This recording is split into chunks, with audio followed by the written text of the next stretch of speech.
Hey guys, so welcome back to my YouTube channel. So ngayon lang natin nag-on ng video yung nagpaka sa atin na 48 volt. Kasi guys, busy tayo sa pag ayos ng mga piso wifi natin at saka marami tayo ginagawa. So yung battery natin guys, kung makita nyo, medyo luma na yan kasi yung ginamit ko ng mga nasa 1 yun. So nasa isang Starlink ko. Tapos yung medyo hindi na siya hindi siya malubat. Nagka-problema pala yung battery na to. Tapos inalis ko na lang. Tapos pinalitan ko ng bago. At sa ngayon, ito yung gagamitin natin mga pang video natin para alam nyo yung tuturo sa atin. So kung gusto mga ganitong video, pakipindot na ng like and subscribe. Pakipindot na rin yung notification bell para ma-update ko kung may bago tayong video na upload. So yung ginawa natin kagabi, ito yung isang battery na 18650 na 24 pieces. At saka yung mga battery natin, marami tayong battery. So ngayon, gagawa tayo ng 48 volt. So ito yung kailangan natin guys para makabuta ng 48 volt. So kung makita nyo yung nasarapan natin ng battery ngayon is ginawa ko siya, pinagdugtong ko siya para maipakita ko lang sa inyo kung paano gumawa ng 48 volt. So bawat isang battery is meron siyang 24 volt. Ito. So kung makita nyo dito is ginoin ko yan para maging 48 volt kasi ito ganito yung gagamitin natin, gagawin natin mamaya. Ganito yung start niya. So ngayon itetest natin, ipoposition ko lang yung camera. Hirap kasi mag vlog pag wala tayong kasama men. So iposition ko lang yung camera para makita nyo lang. Pagkita ko lang sa inyo guys, ito yung start niya. Makita nyo nga, ito yung positive, ito yung negative. So ngayon ito yung tester natin. So pakita lang natin guys para klaro talaga sa nagpaturo sa atin. So, para yun, hindi makita ito, hindi rin makita. So ganun lang. So try natin i-test kung tama.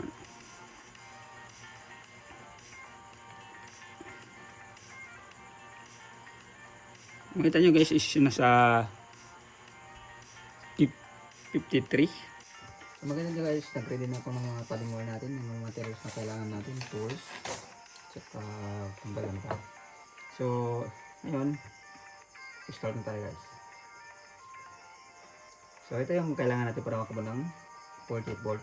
1, 2, 3, 4, 5, 6, 7, 8. So yung first gagawin natin is kasi tatlong 3 para naman yung kailangan natin kasi kulang yung battery. Yung first gagawin natin positive, positive, positive. So ito yung gagamitin natin, tatlong parang lang kasi kung gusto nyo parang maramihan, hindi ka na magaganon. Pero sa akin ito lang yung ginamit ko kasi kulang yung battery para maituro lang natin sa nagpa-request sa atin. Tapos so next is negative, negative, negative yan lahat, negative. Susunod naman positive, positive. Makita nyo yung tinanggalan ko yung balat na kasi medyo may kalawang na siya. Tapos positive kasi hindi naman ito gagamitin pang video lang natin, pang tutorial lang natin. Tapos negative,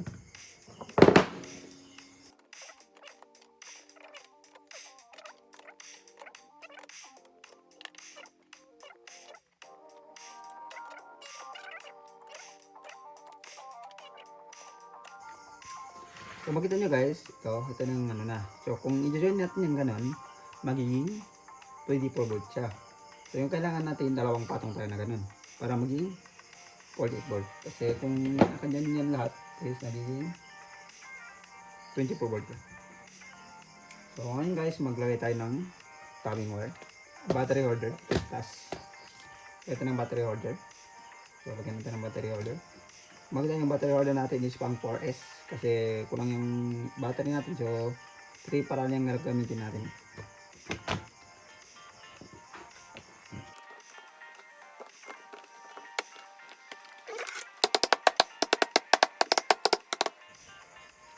So dito guys, sa pag join ng mas maganda kasi kung maglagay kayo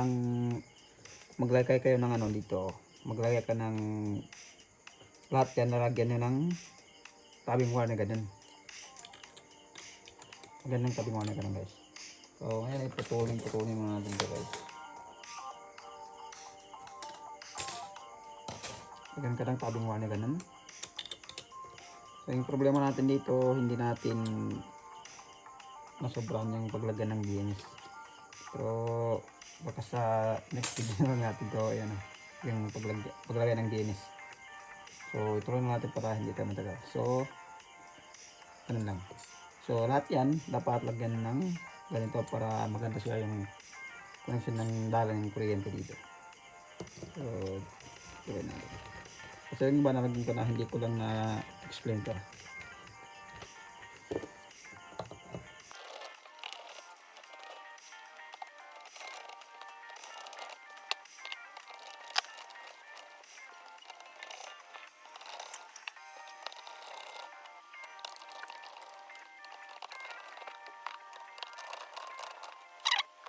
So, tapos na tayo dito guys. So, kung maganda yung connection niya is positive, negative, positive, negative, positive, negative, positive, negative. So, ito lang line na to.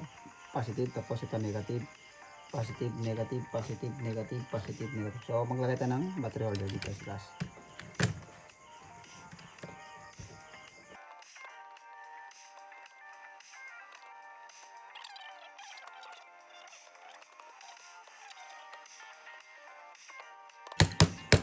So, pupukin lang natin ito guys.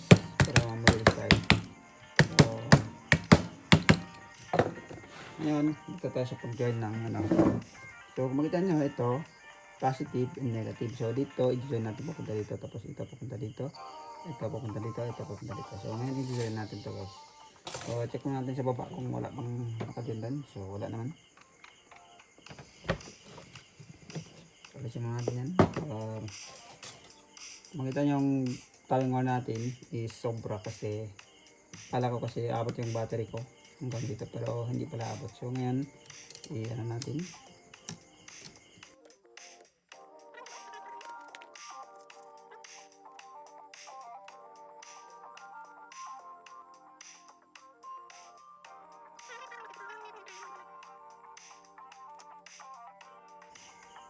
dito tapos ito papunta dito guys. Kasi mas maganda kasi kung sakto to para hindi na ito gagalaw. Ganun.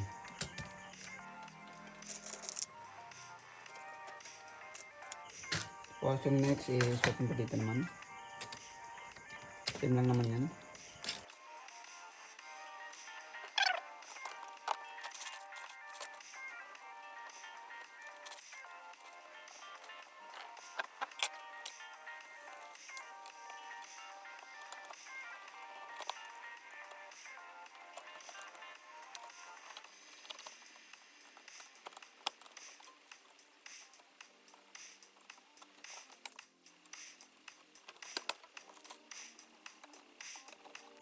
So tapos na dito guys. So kung makita nyo, yung join nya is papunta dito, dito.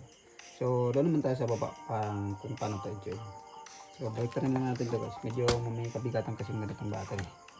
Laki na siya. Yung total binuo natin ngayon is nasa 9 Ah. So wala naman siya guys. Balik nyo lang. So dito guys, sa pag ganitong battery, iwasan nyo lang talaga dumikit dito kasi pag dumikit yan, may mag-grounded yan. Kakatakot kasi yan guys pag dumikit yan. So ganun lang. Sira nyo tapos ito papunta dito. Yan. So, tapos ito magiging main ng positive at ito magiging main ng negative. So para makasure tayo, putulin lang natin yung tabing wire kasi marami pa naman daw tabing wire. So ngayon guys, nakapag-cut na ako ng tabing wire. Saka rin natin yung mga tools na board na kailangan natin kasi para makasure tayo na hindi talaga yan didikit. So ganun lang yung paggawa. Makita nyo yung ito papunta dito, nakadyan yan sa baba. So bawal tayo nakadikit dito kasi pag yun natin papunta dito, mag-grounded yan.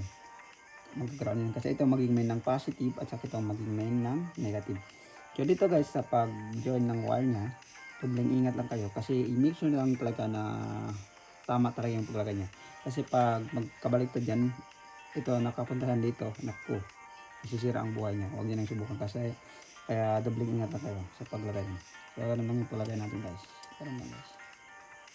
Makita kung hindi naman mag-ground. Kasi kung mag-ground yan, iilaw yan. So, para hindi talaga makapunta dito. So, diretso natin. Lagyan natin ng ground board. Para sure board tayo na hindi makapunta doon. Kasi ito kasi sa paggawa kasi ng battery. Minsan kasi pag nagkabaliktad yung paglagay natin, nakakatakot kasi yan. Kaya doubling ingat lang kayo guys. Kasi baka masunog pa yung buong bahay. So dito naman sa joint na to is pupunta dito. So inuulit ko lang, kaya pinutukan yung tabbing wire kasi sayang naman kasi pinutukan na. So konti lang naman, bibili lang tayo ng bago. Pinutukan na para maiwasan natin na mag-ground. Para iwasan natin yung didikit sa kabila. So para makasure tayo, so lagyan natin ng bolt diretso para wala tayong problema dito. Lagyan natin diretso guys. Lagyan natin diretso ng yung screw niya. Kasi pag makapunta tayo dun sa kabila, naku,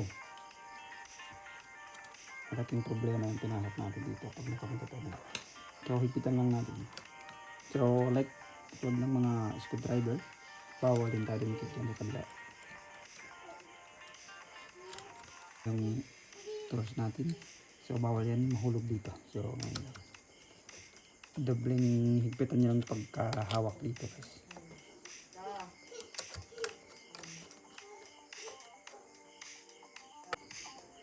So yung next natin dito guys, dito na tayo guys.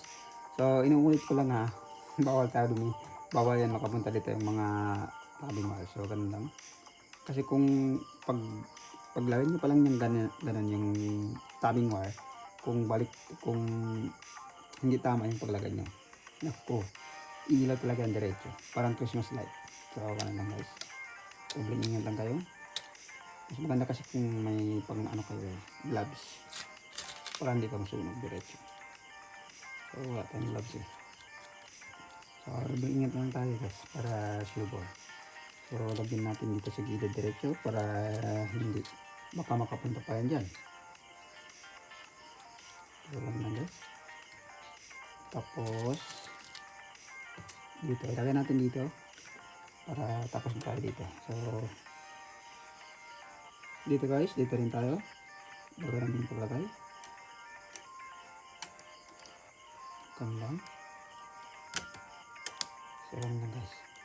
Diyan yun lang ng bolt diretso para sure na hindi talaga yan makapunta sa kabila. Kasi baka masisira. Baka mainit pa dyan sa battery. Matamaan pa yan. So sa mga screwdriver, ingat lang kayo guys. Kasi bawal talaga yan. Kasi ganitong kalaking battery, malaking na to eh. Napakalakas na to. Yung mga dalawang ilaw, hindi ito malulubat ng isang gabi. So lagyan natin ng ito. Kasi hindi na ako maglagay ng nut kasi babakasin naman natin doon. Pang lang natin, pang dito lang. Kasi wala naman akong inverter na 48 volt. Kasi kung magbibuild ka ng 48 volt, medyo mahal na kasi yung gastos natin. Sa battery lang, ganito ang karaming battery. Kung tama yung pagano ko, nasa 9AH lang to eh. Ganito ang karaming battery. Kaya yung ginawa ko lang hanggang, yung sa akin yung ginamit ko ngayon hanggang 24 volt lang. So lagyan natin.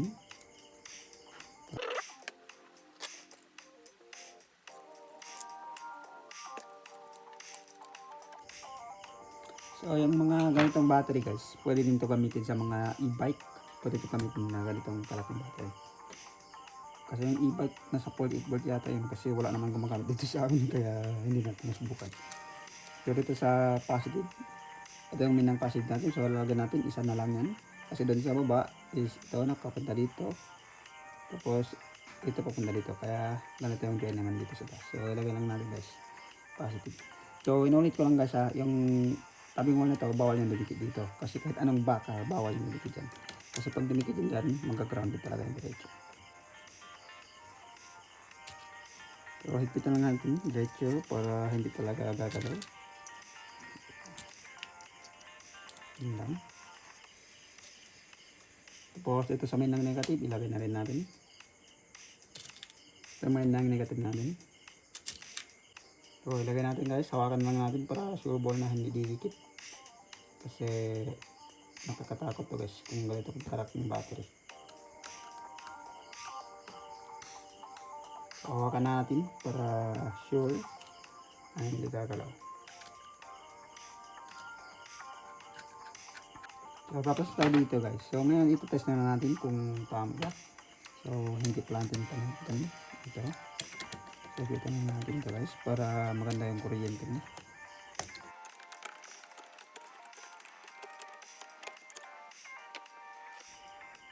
So, tapos na tayo dito guys. So, ngayon i-yaman na natin to. I-test muna natin kung yung tester. But then, yung tester ko hindi pa rin nagbabago. Hindi pa tayo nakabili ng bago kasi wala tayong pera. Kasi walang pera niya. So, paano ba ito makapalda?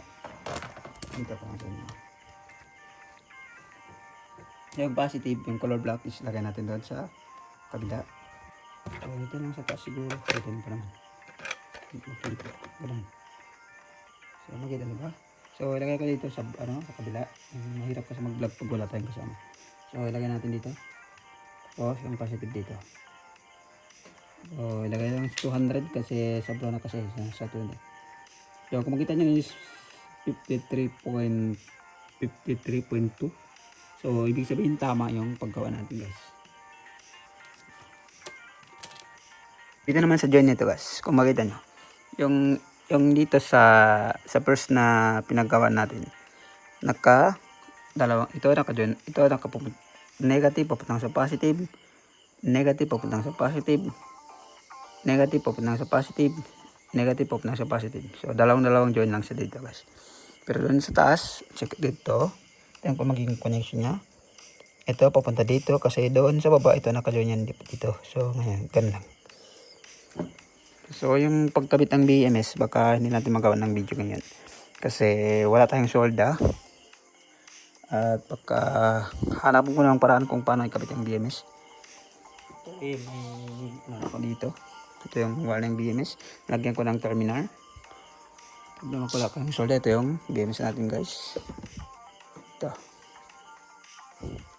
So, abang-abang lang sa next video natin. Baka ikakapit na natin yan. Ititest natin. Kasi yung BMS na to, hindi ko pa yun na-test. Hindi ko pa talaga yan nagamit. So, wala akong active balance para sa 48 volts. Nangagit lang yung video natin guys. Kasi sa next video na lang natin lalagyan ng lagyan ng BMS. Kung paano maglagay ng wire niya, abangan nyo na lang. So, kung gusto mong ganitong video, pag-ipinat mo ng like and subscribe, pag-hit na rin yung notification bell para ma-update ka kung may bago tayong video na in-upload. So, thank you for watching and good night.